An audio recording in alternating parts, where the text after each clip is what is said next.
Hello and welcome to another exciting video here in Mathland. Today we're going to talk about complex conjugates. Okay, so recall in Mathland, there are certain things that we don't like in the denominator. One is a radical. So let's see, do you remember what I is? I equals the square root of -1. So I in itself represents a radical. Look what I have here in my example. In the denominator, I have an I. So I need to get rid of this I. The only way we can get rid of a radical is to multiply it by itself to get rid of it.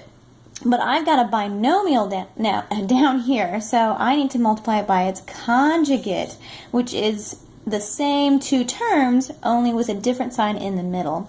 So let's go ahead and multiply this denominator by 1 minus I, the conjugate of that, treating this as a binomial in itself. And then whatever we do to the denominator, let's go ahead and multiply the numerator by 1 minus I as well. Okay, so let's move this over. In the numerator, it's 1 times these things, which is just 1 minus I. In the denominator, let's go ahead and FOIL that out. So we're going to get, let's see, a 1, and then a negative I, and then a positive I, and then a negative I squared. Okay, now just to show you, I'm foiling this out just to show you that the i's will disappear when we multiply by the conjugate. So I have 1, and these guys go away. I squared, remember what I squared is? I squared equals, remember I1, I1?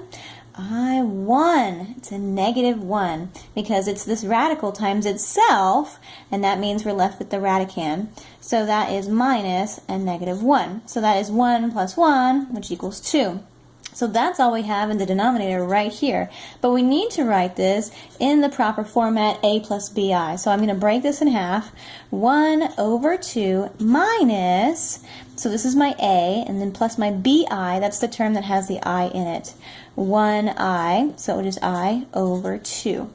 And that's it. Or you can write it as, if you like the I off to the side, as in bi, you could say 1/2 minus 1/2 I. So either one of those is acceptable as long as you have your terms separated as far as your I terms and your non-I terms. So this was all 1, so we want to separate those as a plus bi.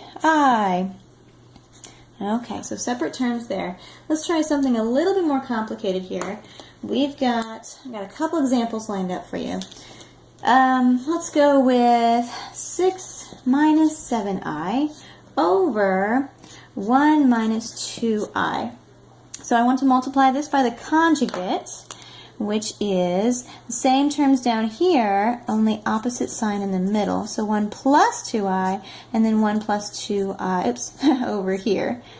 Okay, so we're going to multiply those. And we're going to treat this numerator now as a binomial, and we're going to FOIL that out. Okay, so we have, in our numerator, let's go with 6, and then 6 times 2i plus 12i, and then we've got -7i, and then -14i squared. Okay, we'll combine like terms in just a second. Let's go ahead and multiply down here. We've got, now I know my middle terms will cancel out, so I know it's going to be 1 minus 4i squared, which is going to be 1 plus 4, which is 5. So that's going to be my denominator here. Let's combine like terms in my numerator. Okay, I've got a 6, and this is -14 times -1, so it's actually a plus 14. So 6 plus 14, that's going to be 20. And then we have 12i minus 7i, that's going to be a positive 5i, all over 5. And let's go ahead and split this up, so it's a plus bi. So I can cancel out here. Okay, so 5 goes into itself one time, 4, and that's going to be 1. So my final answer, split in the a plus bi format, is going to be 4 plus I. That's it. Okay, so a lot of stuff in the middle, but it usually condenses to be a nice, friendly answer there. Okay, one more example here. You might see one like this on your homework. Hint, hint. So I have 5i over 2 plus 3i, and that's squared. So let's go ahead and think of the conjugate for that. It's going to be the same thing. We're just going to tack the square onto the other binomial. So 2 minus 3i, square that, and then I'm going to multiply the numerator by 2 minus 3i squared as well. So it's going to be kind of a little messy, but we can figure it out. So I know here in my denominator that I'm going to have 4 minus 3i squared, which is going to be 4 plus 3, which is 7. Oh, not 3. This is 3 times 3. 9. 9. So 4 plus 9 is 13. And we're going to square all that because these are squared as well. So that's going to be 169 in our denominator. Okay. Hopefully you could follow that. 169. Okay, it was a 9 here. 3 times 3 is 9. I've got a negative sign. I've got I squared on top of that. But all of this is also squared. Okay, so hopefully I cleared that up there. Now in the numerator, we're going to go ahead and we can FOIL this out. So we're going to FOIL this here. 2 minus 3i times 2 minus 3i. Okay? And then we're going to multiply that all by 5i. So I'm going to have 4 minus 6i plus 9i squared. And I'm going to combine like terms there. This is going to be a plus 9. So 4 plus 9, I got a 13. Let's see if I can find a different color here. So I got this guy, and this is going to be, oops, that's going to be a minus 9. Whoops.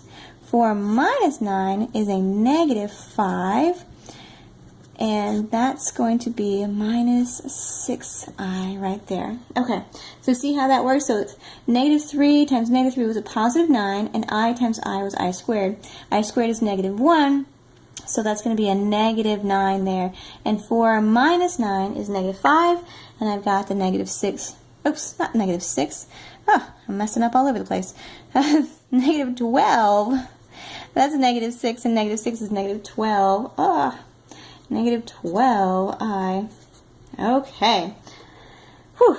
Okay, so we've got 5i times negative 5 minus 12i. There we go. Okay, I got it now. Okay, let's see. We've got 5i times negative 5 is negative 25i. And 5 times negative 12 is negative 60i squared all over 169. Okay, so let's see. Let's go ahead and, this I squared becomes a positive 60. Boop. So we've got 60, I'm going to write it as a plus bi, so 60 over 169 minus 25 over 169i. Okay, a little complicated, and a little bubble there. It's supposed to be 12, but I think we got it figured out. All right, that's it. Complex conjugates. Enjoy.